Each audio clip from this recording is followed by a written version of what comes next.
خون کے اندر جراثیم ہوتے ہیں. بعض ہمارے ایسے لوگ ہیں جو خون کو پی لیتے ہیں، کوئی چوٹ لگی تو خون بہہ رہا تھا تو وہ منہ میں رکھ کے خون کو پی لیتے ہیں. اس طرح نہیں کرنا چاہیے، خون کے اندر جراثیم ہوتے سارے. اسی طریقے سے جو سور ہے، خنزیر، اس کو اللہ تعالیٰ نے حرام فرمایا کیونکہ یہ بے حیا جانور ہے. اور یاد رکھیں انسان کی زندگی پر غذا کا اثر لازمی ہوتا ہے. انسان جس غذا کو کھا رہا ہے نا، اس کے اثرات انسان کی زندگی پہ لازمی لاگو ہوتے ہیں. اب جو سور ہے یہ بے حیا جانور ہے، اس کو انگریز کھاتے ہیں، عیسائی بھی کھاتے ہیں. تو آپ دیکھیں انگریز کتنے بے حیا ہیں، ماں کی تمیز نہیں ہے، بیٹی کی تمیز نہیں ہے، بیٹی کے ساتھ بھی زنا کر رہے ہیں، ماں کے ساتھ بھی زنا. ان کے اندر ہر چیز جائز ہے کیونکہ ان کی غذا ہی بے حیا ہے. اسی طرح ہمارے ہاں آج مسلمان کی غذا جو چکن ہے، بلیلل، یہ بہت زیادہ استعمال کر رہے ہیں. یہ اگرچہ حلال ہے، حرام نہیں ہے چکن، لیکن میں بات سے آپ کو عرض کر رہا ہوں کہ پھر ہماری آگے سے نوجوان نسل بھی پھر ویسے ہی آ رہی ہے. 5 منٹ کھڑے نہیں ہو سکتے، بیٹھنے کے لیے کرسی تلاش کرتے ہیں وہ. تو انسان اپنی زندگی میں جو کچھ کھا رہا ہے، حلال چیز ہو یا حرام چیز ہو، اس کی زندگی کے اوپر اثر اس کا لازمی پڑتا ہے. اللہ تعالیٰ فرما رہا ہے حرمت علیکم المیتۃ، تم پر حرام کر دیا گیا مردار، والدم، اور خون، ولحم الخنزیر، اور خنزیر کا گوشت، وما اہل لغیر اللہ بھی، اور جو جانور غیر اللہ کے نام پہ ذبح کیا جائے وہ بھی حرام ہے. کسی چیز آپ مثال کے طور پہ کوئی جانور جیسا بھی ہو، اگر آپ اس کو غیر اللہ کے نام پہ ذبح کریں تو وہ حرام ہو جائے گا. جانور حلال صرف اللہ تعالیٰ کے نام پہ ہوتا ہے، صرف اور صرف اللہ تعالیٰ کے نام پر.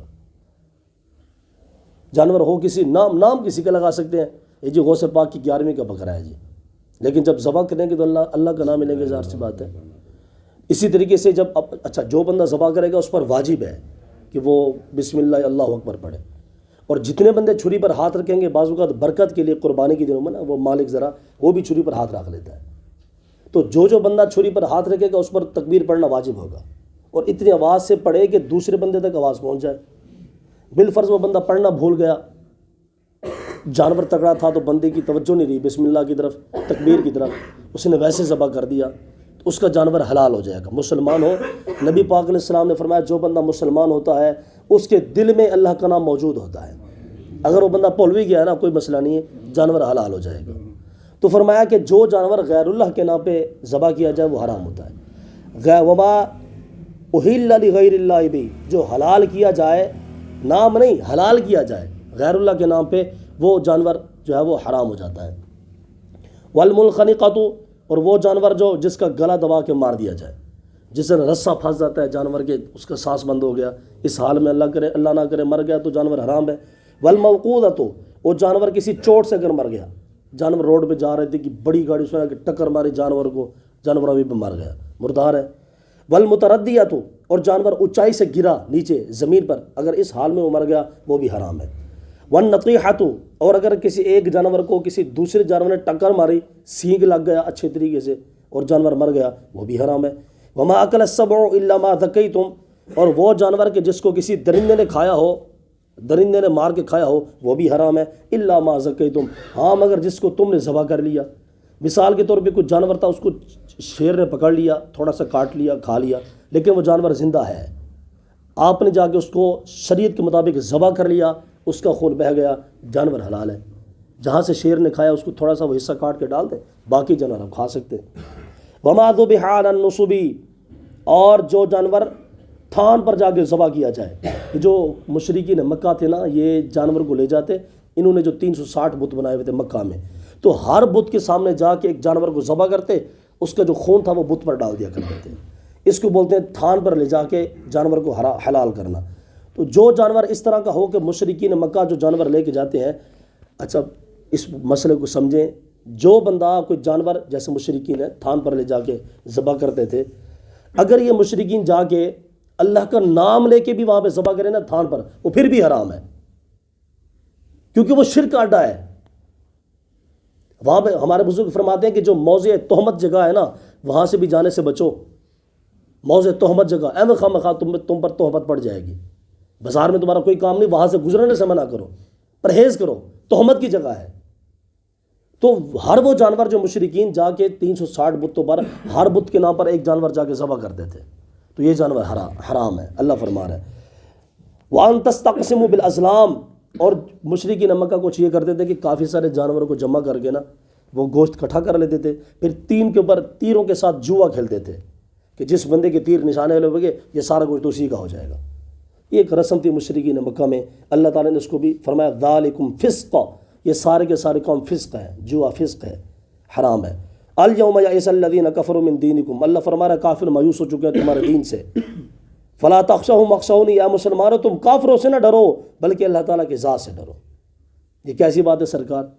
مسلمان کو اللہ سے ڈرنا چاہیے، کسی سپر ڈپر پاور سے نہیں ڈرنا چاہیے، مسلمان اللہ کے ساتھ کیا مسئلہ ہے؟ اقبال نے کہا تھا کہ نظر اللہ پہ رکھتا ہے مسلمان غیور، موت کیا آشا ہے، فقط ایک عالم معنی کا سفر، ان شہیدوں کی دیت اہل کلیسا سے نہ مانگ، قدر و قیمت میں خو جن کا حرم سے بڑھ کر، آہ اے مرد مسلمان تجھے کیا یاد نہیں، حرف لا تدعو مع اللہ الہا آخر، اس عربی کو جو الفاظ لا تدعو مع اللہ الہا آخر، اس کا مطلب ہے کہ ضمیر پر اللہ تعالیٰ کی حاکمیت ہوگی۔ اقبال کہنا ہوا تو اللہ دی حاکمیت نو چھڈ کے غیرت دی حاکمیت نو قبول کر بیٹھا ہے، خدا دے بندہ تو کی کر کے بیٹھا ہے، آہ اے مرد مسلمان تجھے کیا یاد نہیں، حرف لا تدعو مع اللہ الہا آخر۔ اقبال کہنا ہوا زمین تے اللہ دا نظام ہونا چاہیے تھا، تو کفر دا نظام برپا کر کے بیٹھا۔